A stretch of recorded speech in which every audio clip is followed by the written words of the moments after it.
tonight's the big clinical, and then we've got tomorrow night. We're just going to cover some health stuff from a scientific perspective in the Bible and how I've applied that in orthopedics. And some of the stuff that Adele has covered has impacted on my practice heavily and on my life heavily. So it's going to be, I'm going to just share that tomorrow night. Then I just wanted to welcome those people that I haven't seen yet. There's a few new faces. I haven't greeted everyone yet, so thank you for coming. And then hope you've sent all your questions through to Adele. Plenty. Have you got some? So I think we're probably going to have to go through them quite quickly, looking at how much you've had. So without further ado, Adele, I'm going to invite you up so that we can get going. And I know you're going to have your thinking cap on because some difficult questions came through. Eh? Yeah, there's a few very interesting questions. Thank you for everybody who's done that and bothered to send us questions. So it's glad to see you here, the ones who are really persevering to be here. Thank you for being here tonight. So just a little reminder of our disclaimer. I think it's particularly important tonight because I'm going to be covering a few things that are very early in its kind of journey with cancer. It's not mainstream yet. We don't know if it will be, but there's so much research happening in it that I thought it's just worth mentioning it. I think it's the fair thing to do. So I'm going to quickly just go into that, and then we're going to go into your questions because I don't want to skimp on the questions. I'm going to try and be quick with the other things. Okay, so I promise that we're going to talk a little bit more about time-restricted eating and fasting. But before I want to say anything else, I just want a little reminder for us all, is that remember that risk management is what we spoke about mainly now, is how can we reduce our risk. Risk management never necessarily means risk elimination. And the reality of life is that even if you do your very best, we may still come in a situation that you may be diagnosed with cancer. And therefore, it is important, I think, for all of us to be aware of what is happening out there so that if we come in that situation, we can make the best and wise choices. And we know what questions to ask our caregivers. And then also just a little reminder for all of us that although cancer is a terrible thing for the person who's experiencing it, but it also impacts those around you and who care for you so severely. So that's another reason why I feel so strongly that I need to take care of my health as much as possible, because it's going to impact those around me also if I'm not well. Okay, so the following information is not nearly as important as the new start that we did last night, but this is really just for completeness sake. And I think those who may be living with cancer may find this interesting. So about intermittent fasting and time-restricted eating, I did touch on it a little bit, but there's only, as far as cancer is concerned, only really emerging evidence. There are no very big impact studies or risk studies done, like the epidemiological studies that's been done over years and years that can really see whether that impacts your risk. But there are a few things that they've looked at as far as short-term outcomes goes that I want to share with you. So there has been quite a few animal studies that has shown that it improves the cancer incidence and survival in lab subjects that they've studied, which is interesting. And then with the human trials, there are so many that's in progress. For instance, this one is one that has been published. This one, they looked at prolonged nightly fasting and breast cancer prognosis, and they found that those ladies who had a less than 13-hour overnight fasting period had a 36% increased recurrence risk compared to those who had a longer fasting period. So it seems the longer you stayed fasted overnight, the better your chance was not to have recurrence. So that was just one of the only studies I could really find that was a very clear thing. And then there's a lot of very like conflicting studies, unsure, but they're all quite small. So it's no definite evidence. This is just suggestions of what may come as they are busy doing bigger studies on this.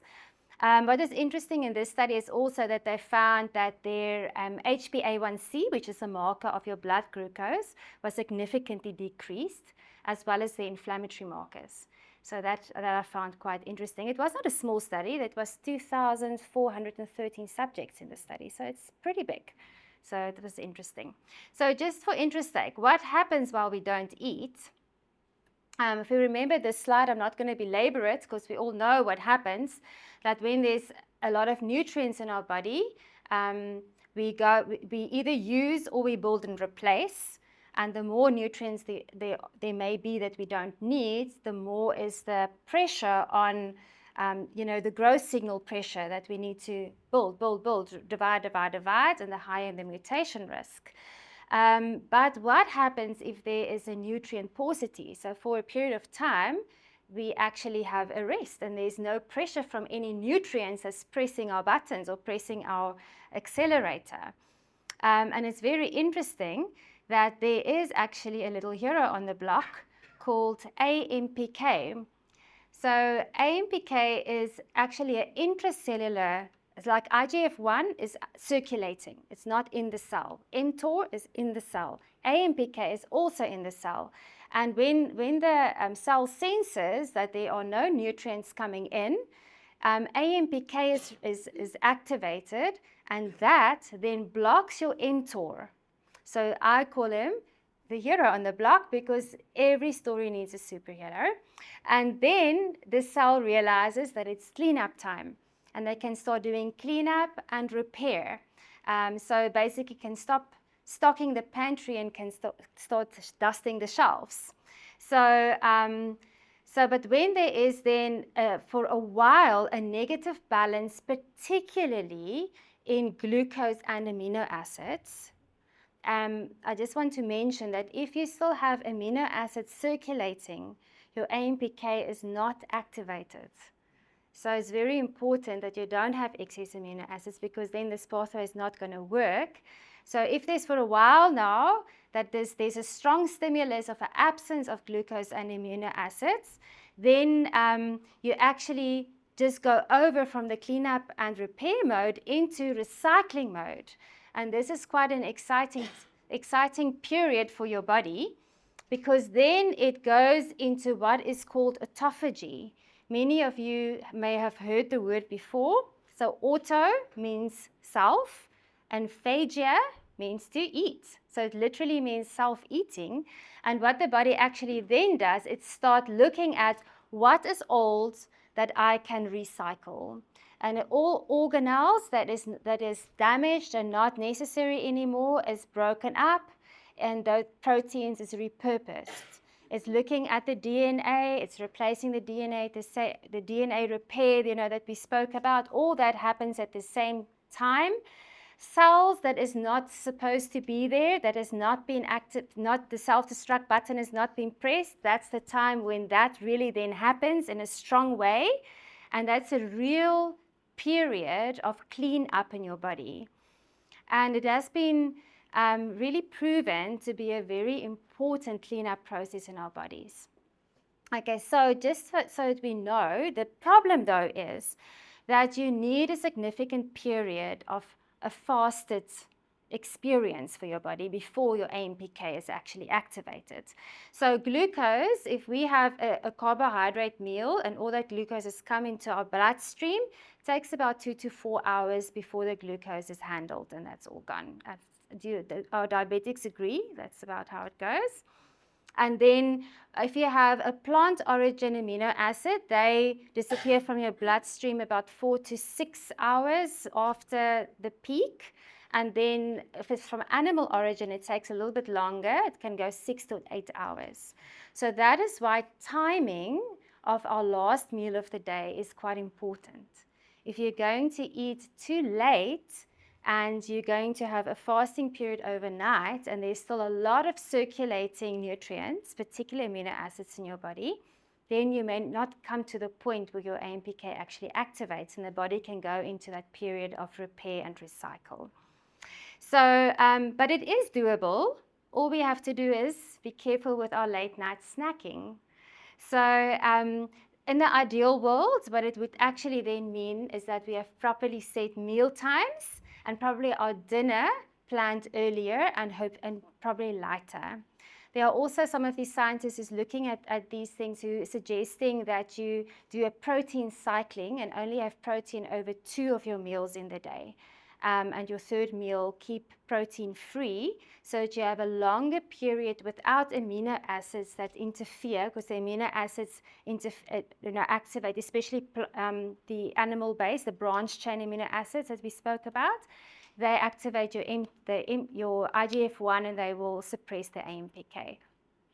Okay, so then I just want to mention so many people, and when you listen to all these influencers on social media, they're going to say, skip breakfast. That's the best one to skip and the easiest one to skip. However, that is the time when our bodies, in the morning early, is when your body is the most insulin sensitive. That's when your cells are ready to open the doors for nutrients. So actually, physiologically, that is the time when we definitely should be eating. So it is not a good meal to skip. The problem is that many people are not hungry in the mornings because they have an early morning cup of coffee, and coffee does suppress your appetite a little bit. So that's often what happens. Because you see, the thing is it's people go like, if you can lose weight, you're sharp, you're healthy, but that's not necessarily like that. Just because you're thin doesn't mean you're well. Okay, so that's so if you are living with cancer, what about fasting then? So many of you will know there are many stories of these guys who have starved their cancer. Have you heard those stories? I've heard quite a few of them. And it is true that many cancer cells has the Warburg effect, which means that they are very glucose dependent. They love glucose, and there is some sense in it. However, I think one needs to be really, really cautious. A prolonged period of fasting is no joke. It can really do more damage than you can do good, especially if you are not going to manage your refeeding period carefully, and you may at a critical time actually reactivate that mTOR, and then you may do more damage than you're doing good. So we need to really think very carefully when we hear about this. The interesting thing is you never hear about the failures of the guys who fast and it doesn't work. Maybe it's because they don't live to tell the tale. But I know it's a bit of a dark humor, but that may be the reality. So I think we need to be just cautious of those advice that you get. It's just fast for 40 days, you'll be fine. I don't think that's wise. If anybody would consider fasting, I think it's very important to do it in consultation with your chosen healthcare professional, in consultation with your oncologist and somebody who is familiar with the physiology of fasting. Okay, so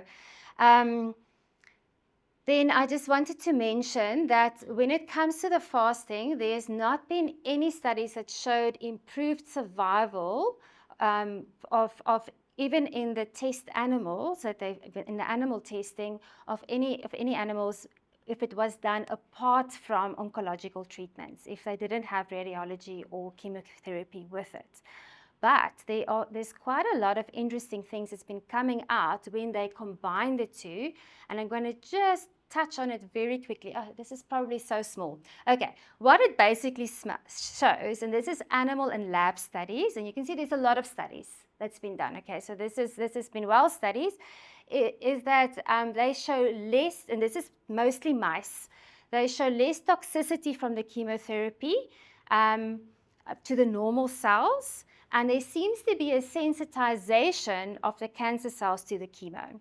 But in these cases, there was a very careful timing of the fasting. And most of them, they usually started the fasting a day or two before, during, and then often still a day after the chemo, depending on what type of chemo and the duration. And I'm also going to I'm going to tell you now about an alternative way that is very strongly being studied, and it looks quite promising, actually, very interesting anyway.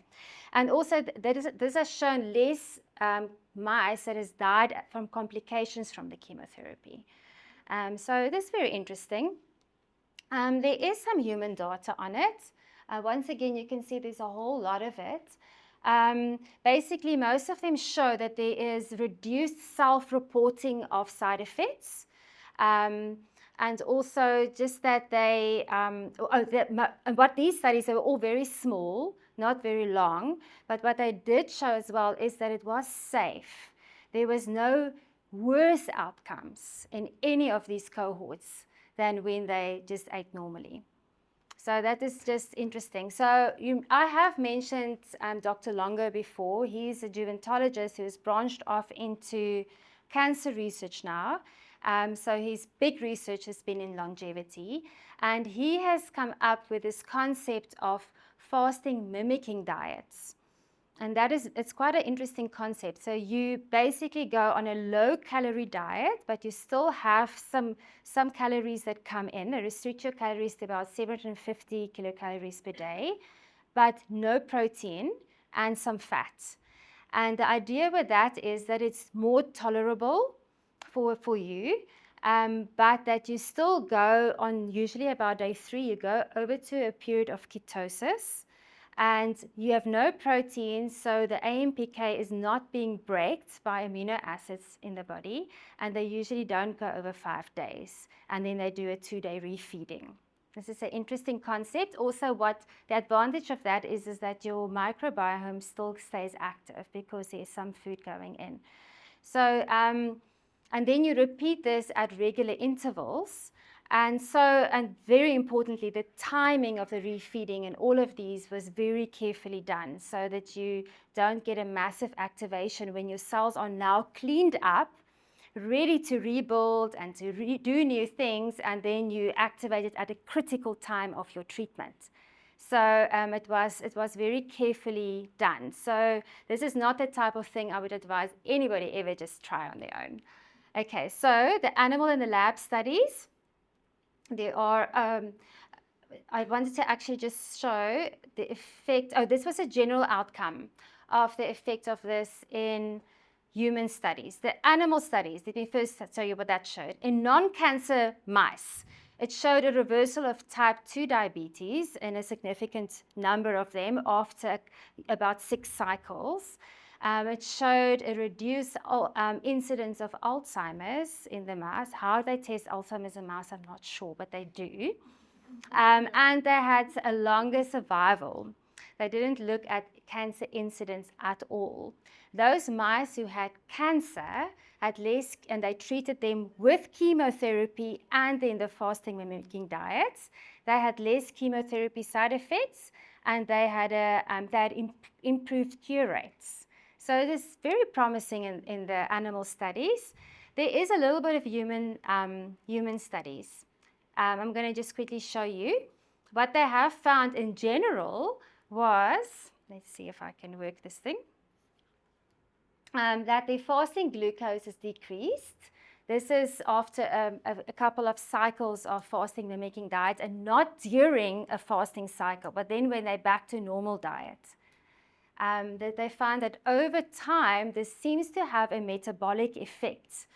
With a decreased fasting glucose, decreased insulin levels, decrease in insulin resistance, a drop in the IGF-1s, which we know is the accelerator of cell differentiation, and as a bonus, a little bit less visceral fat. So it's very interesting findings. And then this is just very quickly, this was from the direct trial. 131 women with breast cancer was studied, and they gave all the ladies the same, they were all the same type of breast cancer, so they could give them exactly the same cycles of chemotherapy. All of these 4 groups received the same chemotherapy. And the ones that only received chemotherapy, in 8% of them, they had a 90 to 100% reduction, so it's like an almost cure at the end of their chemotherapy. For those who did 1 cycle of the fasting mimicking diet, that jumped to 29%. And then those who did 3 to 4 cycles, it jumped up to 33%. And those who did 6 to 8 cycles had a 53% what they call a cure rate, where your tumor cells were undetected on scans. So it's quite interesting. So I think it's very promising. There are at the moment at least 7 big clinical trials ongoing on this. So I think we're going to hear more about this in the future. So I thought I'd share this with you. If there are any of you who are interested in this information, I actually have his book available in electronic format that I'm happy to share with you if you wanted to read a little bit more on his work. It's really interesting. Okay, so, okay, I'm going to just pass that over. Then, for those of us here who are living with cancer, or is a cancer survivor, or know or one of your family members is a cancer survivor. So we have gone over the last few days so intensely about how we can nourish ourselves and how we can nourish our microbiome. And that would be your first point to start. How can you improve your outcome? Focus on not just feeding, but nourishing. The second one would then obviously to focus on limiting tumor growth and the risk of metastases. That is when it spreads throughout your body. And the way to do that is to focus on what is going to keep the foot off the accelerator, right? So reducing the growth signals. And we've shown that it's really, the things that are very important there is your control of your insulin levels, and then your amount and your type of protein that you take. And obviously everything is in, the more of something. You can also just work on your ratios even if you want to. Just bring in more plants. That's what it in the end says. Okay. So, and then to reduce your risk for recurrence, I would say there is no exceptions in your lifestyle. That is the kind of thing that I would have done. If it was me, I would have lived a no exceptions lifestyle and just be really strict with everything that we've discussed. And then obviously, when it comes to your oncology treatments, maybe consider the supervised fasting, discuss it with your oncologist. I think many of them are still, because we don't have enough evidence, most of them will just probably say no. But it is something to start looking into. In fact, in the USA, they now actually have support clinics where they do that almost routinely, and people can actually plug into those clinics, plug into them in the sense that they can have consultations with dietitians who is experienced with this, and and who is familiar with the chemotherapy cycles and who guide them through the process. So it's already in practice, even though it is still very, very early as far as clinical evidence is concerned. I think it's very important that all of us know that early detection is the key when it comes to cancer. So the first thing is to know our bodies and to take anything that our body tries to tell us seriously. Don't just keep ignoring when there's a niggle and you kind of know something is just not right. We need to take that very seriously. If something changes, get it checked out. If you have a family history of cancer, it's very important to start your screening programs early. You need to discuss it with your healthcare provider and not just start your routines when the guidelines say it, but if you know that you're at high risk, insist on doing it earlier. Very importantly, if there's a change in any way in your bowel patterns, have it checked out, even if you're still young. If you have any postmenopausal bleeding, have it checked out. Don't delay. Endometrial cancer is a real thing. And also for the ladies, ovarian cancer is very silent. It's often diagnosed late because our pelvises are spacious. So there's a lot of space for things to grow, and we don't get symptoms early. But if you get any form of pelvic discomfort or early satiety or something is not right, please have it checked out early. Okay, so I just want to, this is our normal screening. I don't really, if I need to spend time on this, but very early in our lives already, we should become aware of the risk. This is especially for our ladies. even in early ages, we need to become aware of the risk of breast cancer. We need to know how to do breast examinations. We need to do that every single month. Ladies need to start having their HPV smears, in their pap smears early. And then be aware of your skin. Know your skin. And you should really have a self-examination education. You need to know what to look out for and regularly check your own skin. From the age of 30 onwards, every lady should really have a clinical breast exam. That means a doctor or a nurse who knows should examine you. From the age and an annual check of your skin to know that everything there is okay. From the age of 40, we should consider mammograms and also consider a stool test to look for blood that is not visible with the eye. We call it occult blood. That may exist in your stool and you don't even know. That is just a laboratory test. You should start considering it from the age of 40 onwards, maybe 45 for the ladies, depending on your risk. From 50 onwards, we really want to start adding in colonoscopies. And from there on, it basically stays the same. For the men, I want to, especially our young men, I want to emphasize testicular examinations, monthly testicular examinations, so that you can pick up your risk. The risk is usually in our young guys, up to the age of about 40. That's when testicular cancer happens, and it's not uncommon. And then from the age, same with the skin examinations, you need to have your skin, keep an eye on your skin. We live in Africa. And then from the age of 40, one needs to start looking and discussing regarding occult blood testing for your stool. Because as you know, colorectal cancer is the big one. We've spoken about it repeatedly over the last 3 nights. And then from the age of 50, definitely a colonoscopy at least every 10 years, depending on your risk. Many surgeons say age 45, actually, because they are getting busier and busier, because they are seeing the colon cancer coming on earlier and earlier. Okay, this is the end of what I have to say. Now it is what you have asked. Okay, the first question that I received that I think was a very relevant and good question was about hormonal replacement therapy, risk of breast cancer, and osteoporosis. How do we marry this? And this is a little bit of a fine line to tread. And before I even say one word, I want to say here, remember, I'm a pediatrician, right? This is not my field of expertise. So what I'm going to share with you here is basically what I made my choice on for what type of hormonal replacement therapy I chose to use.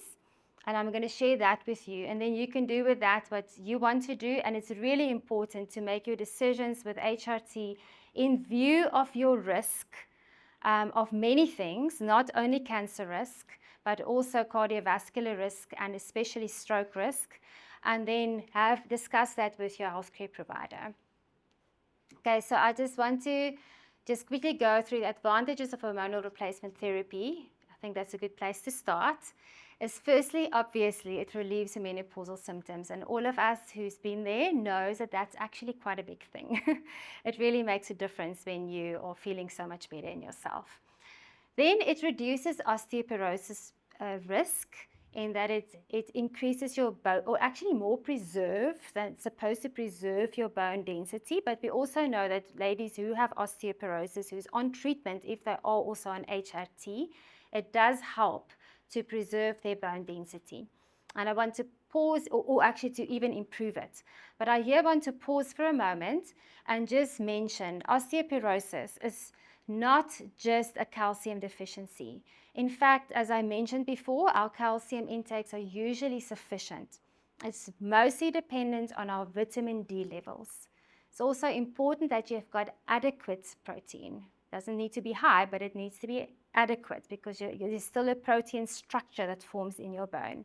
And remember when I said if you take a vitamin D supplement, you must take a K2 supplement with it to make sure that the calcium goes into the right place.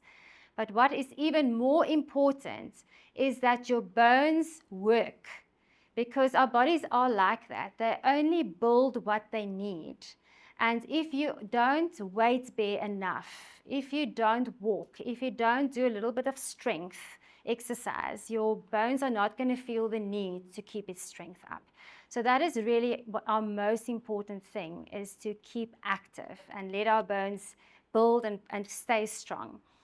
Okay, so but HRT is definitely known to assist in preserving our bone density in ladies. Then also, and this is quite a big thing for women, is if you're on HRT, it reduces your risk for bladder and uterine prolapse.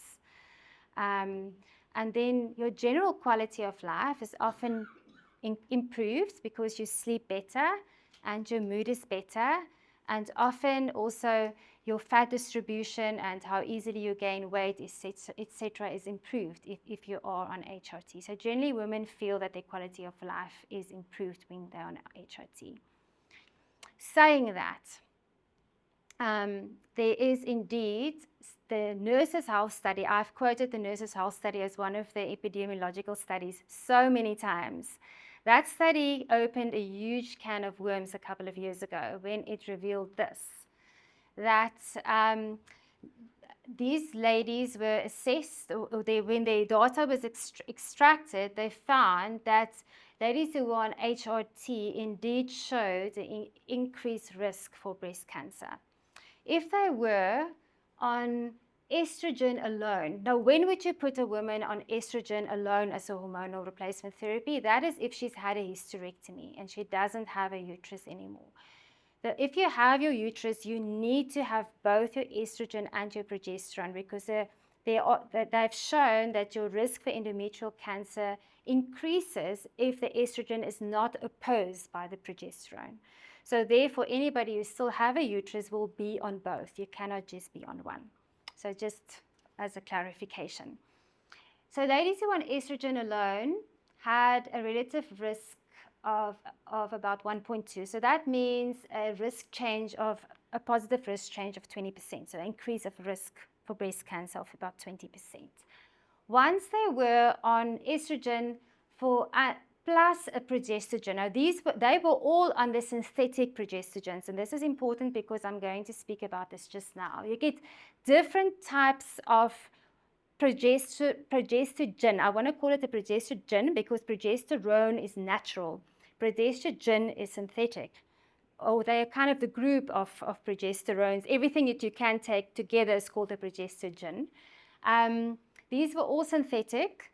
So if they were on both for less than 5 years, their relative risk was 1.4. So that's about a 40% increase in breast cancer. If they were on it for more than 10 years, the breast cancer risk in this study was up by 80%. Now, this is the study that showed the highest risk increase. Since then, there's been other studies that looked at populations, and their risk increase on that wasn't quite as high. They were often sitting here at about 55 to 60% on average. But this is still significant increase in risk. And then it seems that once they have stopped it for a while, then your risk drop back. Your risk change drop back to normal. So this had everybody sit up straight because HRT was being dished out left, right, and center, and then it came to a big halt and nobody knew what to do.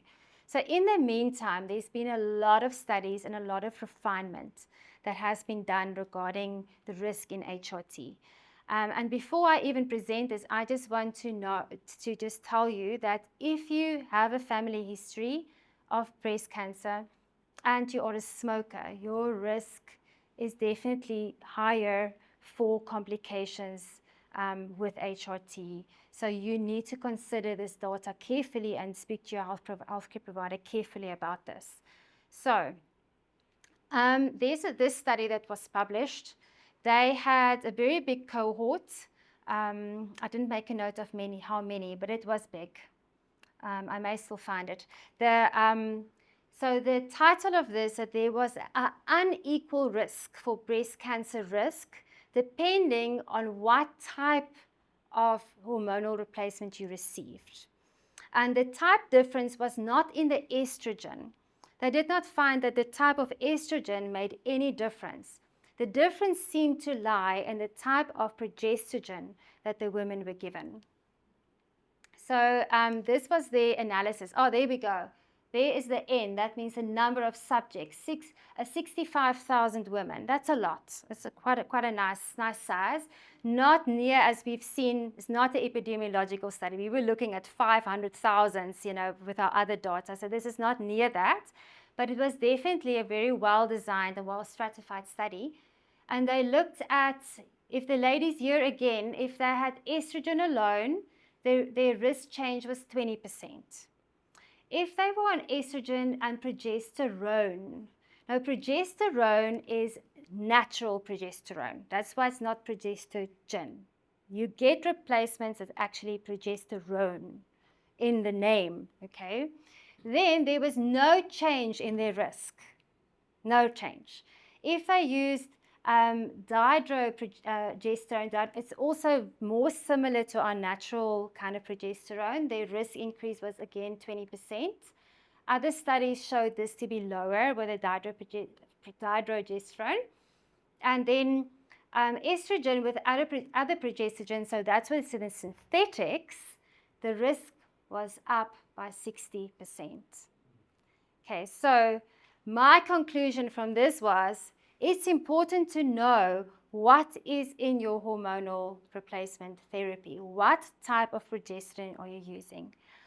Another important thing with hormonal replacement therapy is not only breast cancer, but it's also the risk of stroke. It is real. So this study looked at 980,000 women. So it's a nice big study. And they looked at the risk of stroke with various types of therapies. And here they found that if they were on a combined estrogen with synthetic progesterone, their risk for stroke increased by 30%. If it was combined estrogen, that was continuous. Oh, they were still, I don't actually know what was the difference there, to be honest. Oh, cyclic. These ones had it from on and off. They didn't have it continuously. Their risk was up by about 11%. If they were on estrogen only, that was up at 18%. But then they looked at the mode of how are you giving this to the ladies. These three were taken orally, so they popped a pill. If you take a transdermal, that is the patch or a gel, if you take transdermally, your risk was actually reduced with estrogen alone, and with a vaginal estrogen, your risk was reduced by 36%.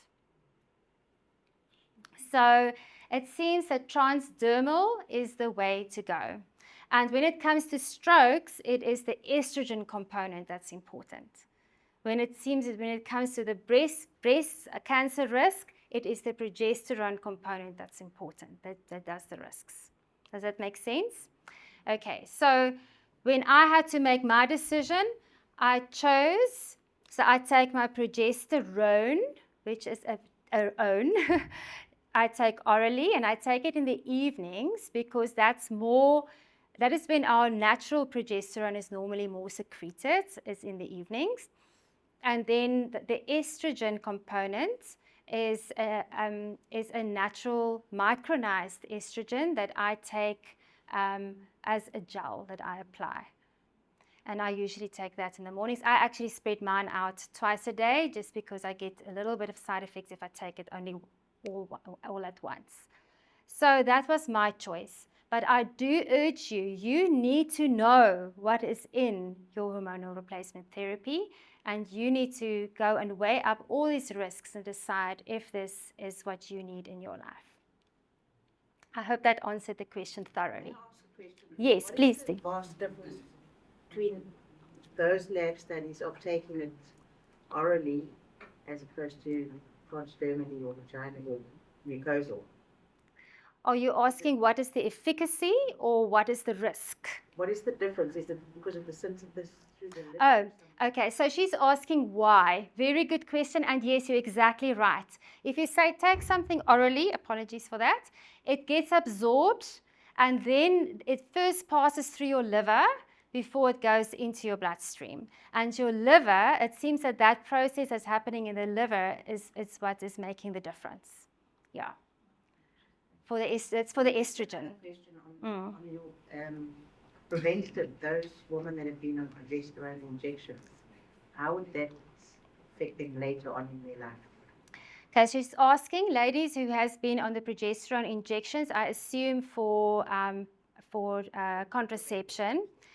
We don't know, but all of these have shown that these studies have shown that if you've been offered for a period of time, your risk remains normal. It doesn't seem to have a continuous risk profile. That's all we know. But the real answer is probably we don't really know. Yeah, that is probably the real answer. Okay, anybody other questions about this? What about the estrogen receptor stimulants, that type of thing? I mean, Yes. about 10 years ago, they said that it's actually decreasing your chance of breast cancer and such thing. I didn't really. I saw it, but I didn't really have time to go much into that. And that's usually often used in ladies who's got endometriosis when they start going into that direction. But I don't have any data on what that does. I've not actually looked into it, but it's a good question. Bertus, by the way, is Dr. Gericke. He's an orthopedic surgeon, but he was a general practitioner for many years, so he knows a lot of stuff. Then I'm going to change your scenario. Mm-hmm. Your mother passed away. Fortunately, she didn't. She's sitting here in front. Yeah. Passed away at 49. What would you then do? I think it would be depending on my risk for other things. What is my risk for personally? But it would be a very individualized choice. It would be what is my risk for osteoporosis in my family, and how bad is my menopausal symptoms affecting my life? That is probably what my answer would be, and I don't know what my answer would have been. What I do know, though, is when you're in the middle of menopause, it's not an easy time. It's very tough. And it's not just the physical symptoms, but also what happens in your mind. It is unreal. It's something that you can't really describe to anybody. And I know everybody just rolls their eyes, but if you haven't gone through it, you don't really understand what it's like to wake up in the morning and you stare at the wall and you're just like, how am I going to go through this day? So ladies know what it's like when you lie in bed and you can't sleep because your progesterone is right down there, so you're anxious and your hot flushes come like that. So I think in the end, it's going to be a decision of how is this affecting your life? And I think it's a very personal discussion that you're going to need to have with your healthcare provider. Okay. So also just to say that there are before we had this distinction, what they've also for a stage did is they put ladies on hormonal replacement just to get them over their worst symptoms, and then they used to stop it at about the age of 60 to 65. And then it seemed that the recurrence of the menopausal symptoms wasn't supposedly not so bad. But I don't know. I've not been there. To be on therapy. I guess it depends on when you start. Depends when your HRT starts. So they try to keep it to less than 10 years. They aimed for 8 to 10 years and not more. But now that we know this, I think it changes our decision making quite a bit. Okay, can I move on to our next question? Now I don't have notes further on. Now I'm just talking out of my head. Next question. I wanted to mention about estrogen-sensitive breast cancer. There was a question about that. That's a very hard one to have because they literally put you into menopause abruptly, and you're not allowed to have any estrogen coming into your body because those breast cancer cells are sensitive and they actually are stimulated by estrogen. So that's a tough period of time. What I would actually just suggest from a lifestyle perspective, which is what we've been mainly looking at in these talks, is to really limit your xenoestrogen exposure. Now, what that means is the estrogens that's from the environment that comes into your body.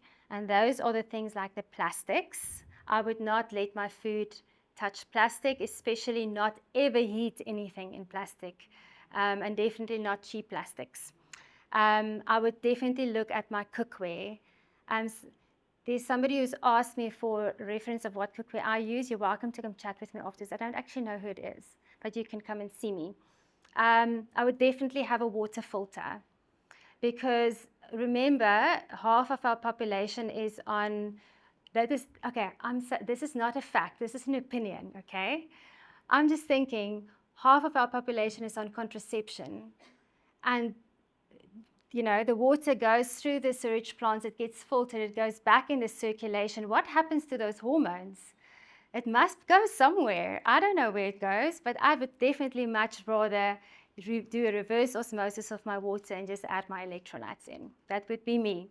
I would definitely avoid any synthetic fragrances, whether it's room sprays, whether it is anything, body products or perfumes, that would be avoided. And then look at your body products and your beauty products. We've already spoken about that. I'm not going to repeat what we've spoken about, but definitely I would go then the natural route.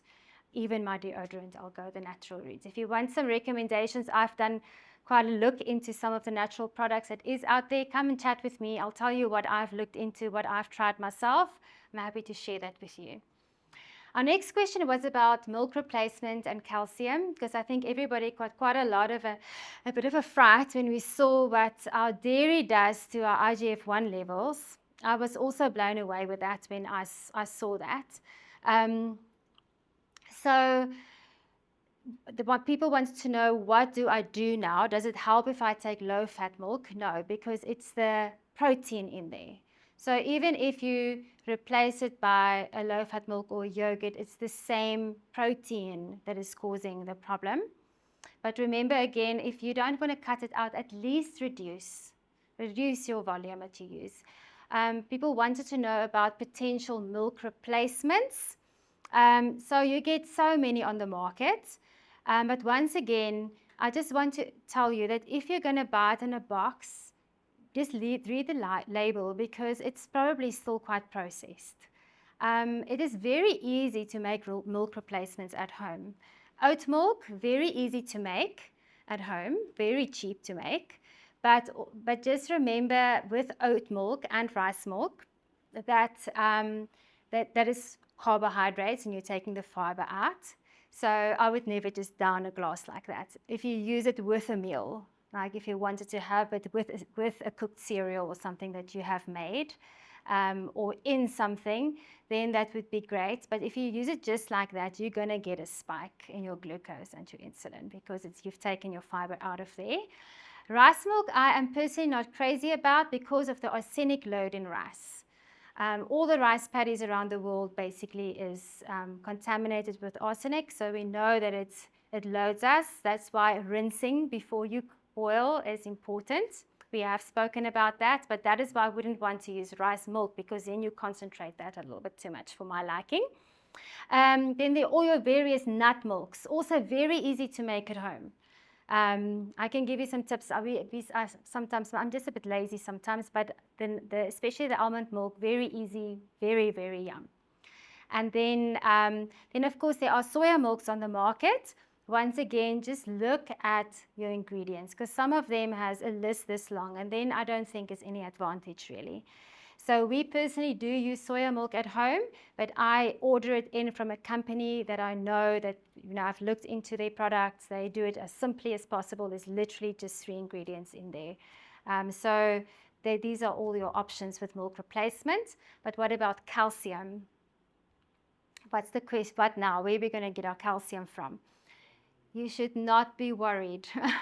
There's lots of calcium in your diet if you eat a varied diet. Your legumes has got lots, I've told you, they've got lots of zinc, magnesium, calcium in it. Your leafy greens, lots of calcium in. You're not going to have a calcium deficiency. But here's a little interesting fact. When we ingest proteins that has a sulfur component attached to it, which is some of our animal proteins, only animal proteins have sulfurs attached to it, the way it's metabolized, at some point there's an acid that forms. And that acid needs to be neutralized in your body. And it actually needs to buffer. We call it a buffering. and your strongest buffer in your body is calcium. So it has actually been shown that people who drink a lot of milk actually has a net calcium loss rather than a net calcium retention, because that calcium gets pulled out of your bone again to buffer that acid that forms in that metabolic process, and then you lose it then through your kidneys. So This is intracellular. pardon? No. It's not intracellular. That actually happens all out in your bloodstream, yeah. So I hope that answers your question about calcium. Do not stress about calcium. If you eat well, your calcium is going to be fine. I wanted to talk about, somebody's, yes. Is there a myth about if you're having calcium to increase the uptake by like an acid or lemon juice or something? She's asking if you're taking calcium, should you increase your intake of an acid like lemon juice? I'm not aware of that at all, that there's any science behind that, no.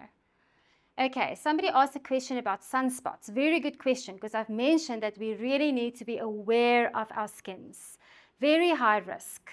The first thing I want to just mention here is that all melanomas are not black. Because people are like, oh, it's not dark, this is not dark. You get pink melanomas, you get light pink melanomas, you get brown melanomas. They're not all black. So that's the first thing. I just want to get that myth out of here. So the important thing is to know your skin and do an intentional once a month skin exam, especially if you are light-skinned and you know I've got a lot of lesions on me. Make sure you know what's going on your body, and at least once a year a clinical examination. But this is what you're looking out for. You're looking out for the ugly duckling, that one that looks different from the rest. It's actually called the ugly duckling. Because that one is just not the same as the others. It should raise a red flag. If one of your spots are getting bigger or forming an irregular edge, or it's changing color, or the color is mottled, or it's becoming raised when it wasn't raised before, it's becoming scabby and itchy, or something forms a sore and it's just not healing. Those are the type of things that you're looking out for. And then also if something forms like a little shiny, pearly looking thing, that is basal cell carcinoma. And people often like, oh, this doesn't look like anything. And they make this little pearly color, shiny looking little thing on your skin. Then you should definitely have it checked out. Okay, so I hope that answers that question. We did speak before already about sunblocks and that type of thing. Okay, somebody asked me about the type 1 diabetes type diet, if that will be good for everybody to eat. And my answer to that is that diabetes is a different type of disease. That is a risk management disease from the beginning when you get it. And not all the rules apply to you two here, if you have type 1 diabetes. And we're talking about type 1, not type 2. That's different. Type 2 is reversible in most cases if you really go for it. You can reverse it. But type 1 is completely different. And I think in a type 1 type of situation, you do the best you can. And usually our people who live with diabetes know their own bodies really, really well. And they know what works for them and they know what don't work for them. But I do not necessarily agree with the concept that if everybody eats like a type 1 diabetic, it will be great, because there is a very important part of good carbohydrates in our bodies. And while our type 1 diabetics has to be a little bit more cautious, even with the good carbohydrates. So that's my answer to that. Somebody has asked me a question about coffee. And in relation to cancer, I want to get it out there. There is no causal evidence at all that cancer increases your risk. There's nothing available. That doesn't mean it doesn't happen. I'm just saying there's no evidence. Okay, but we do know, everybody says, oh, coffee has got great antioxidants. It does. It does have good antioxidants in. But any of our dark teas, kind of drinks, have got lots of antioxidants in. So does rooibos tea, lots of antioxidants. But what does coffee do to our bodies? Firstly, it gives you a nice dopamine release. And that is why you feel so good after a cup of coffee. because it spikes your dopamine. The problem with dopamine spikes is once a dopamine has spiked, a dopamine drops, and you're going to need something to pick it up again.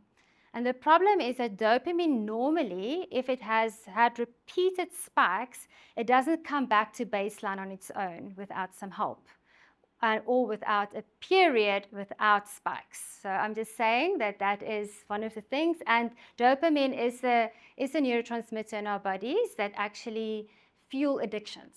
So that is why people say coffee is addictive, because it is, because it's a dopamine-related addiction that you can form. Some people are more sensitive to coffee than others. Some people if they don't have their cup of coffee that day, they will really know it. They will feel it. They will feel sick.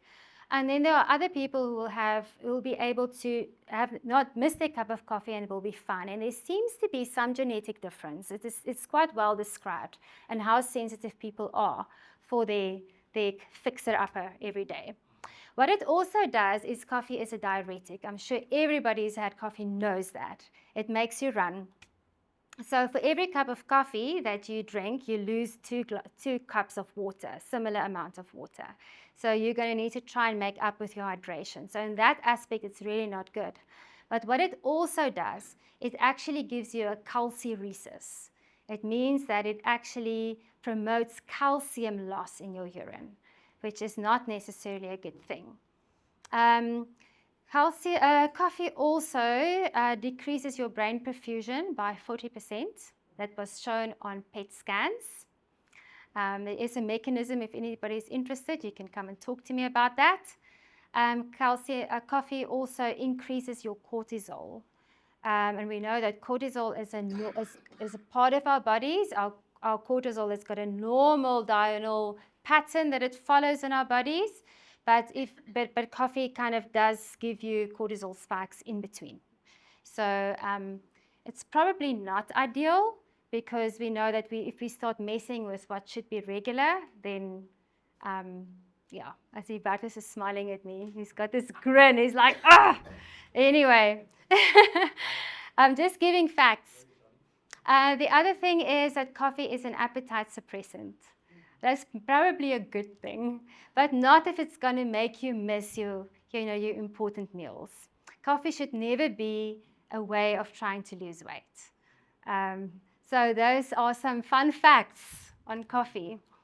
Anybody has a question on coffee that you want to add? I may not know the answer. May I just ask on decaf coffee? Decaffeinated coffee, she's asking about. Decaffeinated coffee, a lot of these effects are related to the caffeine. So your decaffeinated coffee may have less of those effects, but remember that decaf coffee is never completely decaf. There's always a little bit of caffeine remaining, and it is more processed, and it goes through an acid extraction process. So there may be a little bit of chemicals that remain back in your coffee with that. Bartus? I just want to know if we have coffee afterwards. Ek sal jou vat vir 'n koppie. Roy? How many cups a day? 0? Okay. Okay. Roy, that's a decision that you will have to make for yourself. Yeah, that's really, really a decision you have to make for yourself. Dr. Longo, when I went through his stuff, I literally speed read through one of his books. Actually, he's got 2 books out. The one is on longevity research and the fasting mimicking diet, and then the one is on the cancer and fasting mimicking diet. His longevity one says no more than 1. That is his opinion, not mine. So, but I know Roy will, yes. One final question. Yes, sure. Coffee of alcohol. It's a very private decision you have to make. But and also I've got the number of a really, really good counselor if you need it. Yes. What about caffeine and other types of teas? Is it only the caffeine that's in coffee? So black tea and green tea is also high in caffeine, and it's also going to give you the diuresis and the similar effects, yes. Yeah, unfortunately. Although the level is lower, green tea has got more caffeine in than normal black tea, by the way. It comes from the same plant, but that is, they pick the little tippy top baby leaves, and they have a more higher concentration of caffeine than black tea actually, but high in antioxidants, so that's why people take it. But it does have more caffeine in, but not as much as coffee. Right, any other questions on that? Okay, so then artificial sweeteners. Okay, so I'm just going to rattle them off for you. Aspartame is a group 2B carcinogen. So that's as it is being classified. So that means possibly carcinogenic. They don't have hard evidence, but they are worried. Acesulfame K, you see that quite a lot nowadays, especially in a lot of the kind of more processed, they kind of hide it in there quite a bit. Seems to have a low, what did I want to say there? Low something. I don't know what I wanted to say, but in my notes, but it's got a proven increased cancer risk. Okay, so that's one. I'm going to say it slowly. Acesulfame K, proven cancer risk, okay? Saccharin, there don't seem to be any cancer risk, but they are concerned about the cognitive effect that it has on people. They are worried that it may increase your risk for dementia. That's saccharin. Sorbitol decreases your insulin sensitivity, and it alters your gut microbiome. Okay, so overall, artificial sweetener is probably not the best thing to do. Also, a very interesting little thing. If you taste sweetness, your body is preparing for something sweet to come in. You actually already start with some insulin secretion, even if you actually don't take it in, because our body is getting ready. It's like, okay, something's coming. I'm getting ready so long. I'm going to start secreting a little bit. It's not massive. It's not like huge spikes, but just so we know that it's not just innocent, all these things.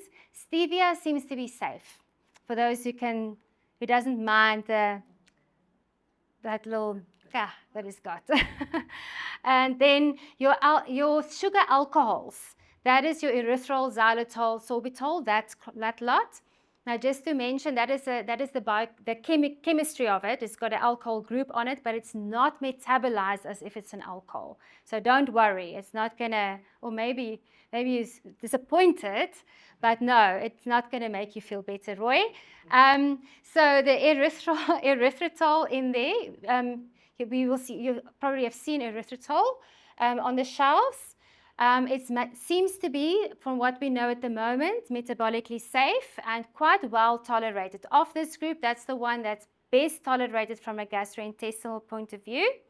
Then our xylitol seems to be safe. It is known to protect against caries, oral caries. So that is why your gums mostly have xylitol in now. But if you take a lot of it, you're going to know it. It's going to bloat you. And it's because it's not fully absorbed.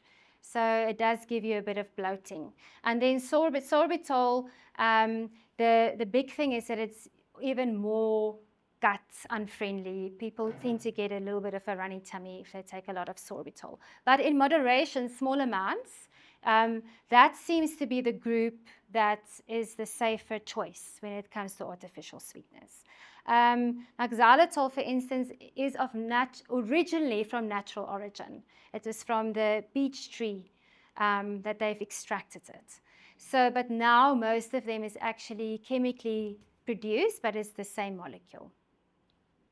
Okay, question about honey. So honey is, there's a lot of fructose in honey. So as we explained before, fructose is not going to give you that massive sugar spike, but over time, it's still going to push your sugar up. It first goes through a process in your liver before it actually produces the glucose. So honey is probably a better sweetener, but in moderation, little bit. It is still a sugar, and we should not take an excessive amount of that. If you are a diabetic, it's a no for honey. Then there are also the others. What's this? It's now out of my mind. I never thought about it today, but now it came into my mind. It comes from these plants that are spiky. Nobody wants to help me, then you don't know, so I'm just going to leave it. Okay. There is another sweetener that's become. It's another sweetener that's become quite a thing in the kind of the health groups, but I've forgotten the name. Maybe it will come back to me just now.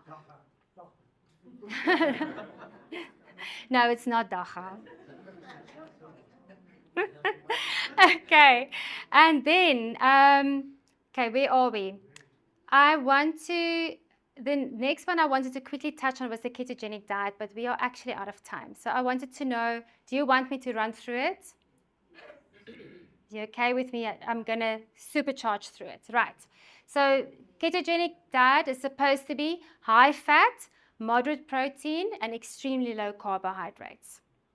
In reality, people find it hard to keep their protein just moderate. Most people who eat a ketogenic diet, from reports and even from like the descriptions, eat more than moderate protein on ketogenic diet. That is just a fact. So, but saying that, I want to just say that it definitely has a place in certain neurological disorders. It's there, and you have to, and in those cases, you really have to decide what takes precedence. And usually, a neurological disorder like a uncontrolled epilepsy really is a very debilitating disease. So then there's definitely a place for it. Then it's a risk balance. Okay, so the premise of that is if you take very low carbohydrates, it's going to force the body into fat burning. And when you burn fat, you produce ketones, which is an alternative fuel for our mitochondria. And then you basically go in this, what you all know the word of ketosis. And because you then have a low blood glucose, because you don't take carbohydrates in, your insulin also remains low. So it sounds good, right? That is what it is about.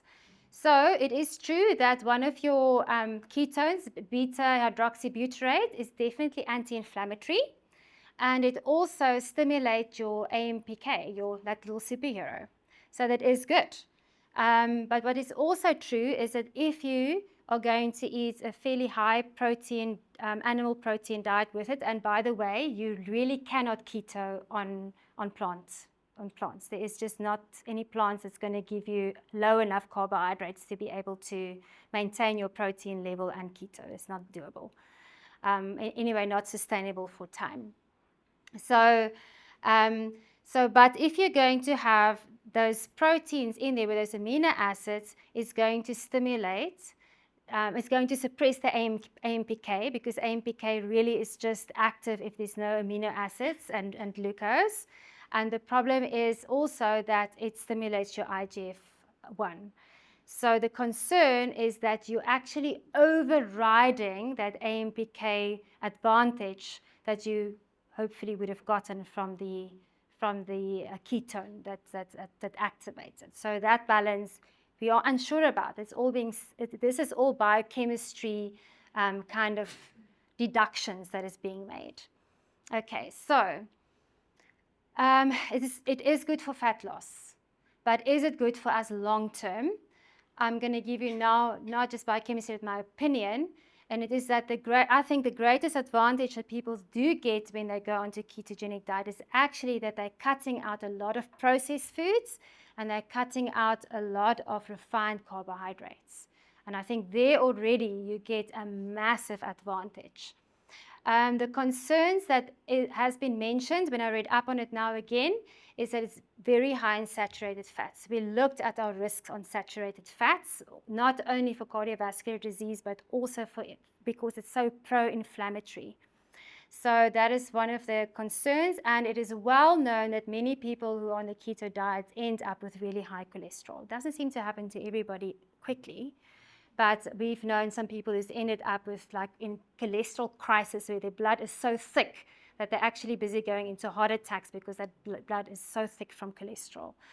So other concern, as I mentioned, is the mTOR stimulation by the amino acids. And then there are no long-term studies on safety in it. We don't know what's going to happen. If you take it because you've seen the epidemiological studies we looked at. Some of them are 20 years, some of them are 40 years, some of them are still ongoing, going at 49 years now. So we know what those show us. We don't know. So that is really the big answer. We don't know when it comes to cancer what ketogenic diet is going to do. I'll give you one sentence summary. Dr. Atkins died of an heart attack. Donkey. This guy who originated it, he didn't call it keto, it was called the Atkins diet, and that's been for many years. Thanks. So that's keto, basically, and he died of all. That's right. It's got many names, including Banting, etc. Although, just interesting, when you look at the original Banting diet, it actually had some carbohydrates in there. It wasn't completely this type of keto that we're talking about today. Then in 2025, there was an animal study published in Metabolic Advances. It is a journal. It looked at mice that was on a long-term ketogenic diet. Now, because mice don't live long, there you can say this is long-term for them, right? This is why they can call it long-term. And this is what they found. They had, despite being on the ketogenic diet, they had severe glucose intolerance. They had high blood lipids. They had a fatty liver. And this was all despite them having weight loss. So they put fat mice on the ketogenic diet, and they found that they had adverse metabolic effects. So the question we need to ask ourselves, short-term versus long-term, what are you going to do? I don't know, because there's no diet. There's no long-term data, but we do know at least some of the mechanics now. You know, we're talking about mechanistic evidence. We know now how mechanisms in our body work, so you can make your own decision on that. Okay, so last question is going to be brief. I had a question on natural remedies for anxiety. Okay, so the first thing would be to reduce your stimulants that you take in. We will be surprised on how our brains actually react to stimulants. If you're already an anxious person, obviously caffeine is the one thing that you need to look at, but there's not the only one. There are many other neurostimulants, and especially MSG, monosodium glutamate. It actually acts as a false neurotransmitter in your brain. It goes in there, and it's an excitatory pattern. It actually activates your brain. And then also many of the other E's if you read your labels and the colorings, the tartrazine, for instance, those are all excitatory. So firstly, cut out your stimulants. Second one is exercise actually has a paradoxical relaxation effect. So if you do exercise regularly, we tend to have a lower overall level of stress. And remember yesterday I was saying to you how important it is to remember that we need to breathe deeply. Our postures generally today, because we are like this all day, our postures are like this. So yesterday we said our trick is just sternum up, not shoulders back, because you can still hunch and just push your shoulders back. But if you sternum up, it opens your diaphragm up nicely. Now, your diaphragm is innervated by the phrenic nerve. And your phrenic nerve is actually a nerve that is connected to the relaxation part of your brain. And that is why if somebody panics, you say, take deep breaths. It's actually physiology behind it. So we need to get in a habit of breathing deeply and have good posture. That will already help you, because it takes you away from the fight and flight more into the relaxation pathways. Then if you look at natural remedies itself, lavender oil has got linalols in. It works on your GABA receptors, so we know how it works. You can actually, you can actually make a lavender tea, or if you want to use it as an essential oil, I want to urge you to make sure your oils are organic. Remember, they're concentrated. So you don't want pesticides concentrated in there. Make sure you've got an organic oil. And then you can apply it on your skin with a carrier oil. Otherwise, it just gone, because they're very volatile. But it definitely works. Also, if you want to use it in a diffuser, it definitely helps. And then other natural remedies include bergamot tea, chamomile tea, valerian root, and lemon balm. Not all at once. Try them out one by one and see which one works for you. Then you want to increase your glutamine intake. Glutamine is one of our amino acids, because that's a precursor of the GABA, which is our relaxation neurotransmitter. That is high in legumes, spinach, and cabbage. And you want to have some magnesium supports because none of your enzymes or neurotransmitters or anything works in isolation. So GABA in particular likes to have some magnesium support. Make sure your magnesium levels are good.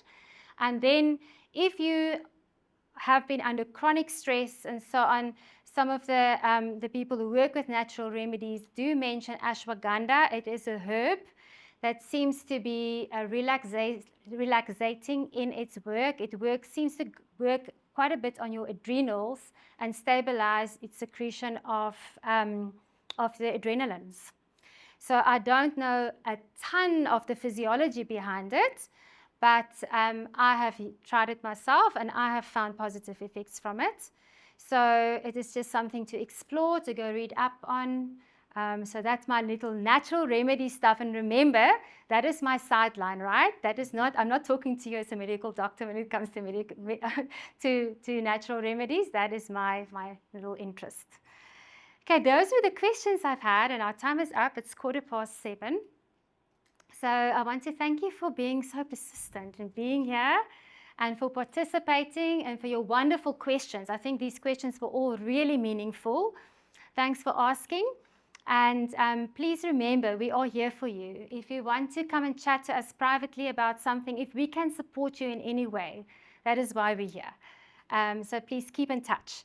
And then as a little reminder, tomorrow evening, John is going to do a presentation on the Bible and its health principles and some of its scientific principles related to health. So it promised to be an interesting talk. Those of you who would like to join us for that tomorrow evening, you're very welcome to.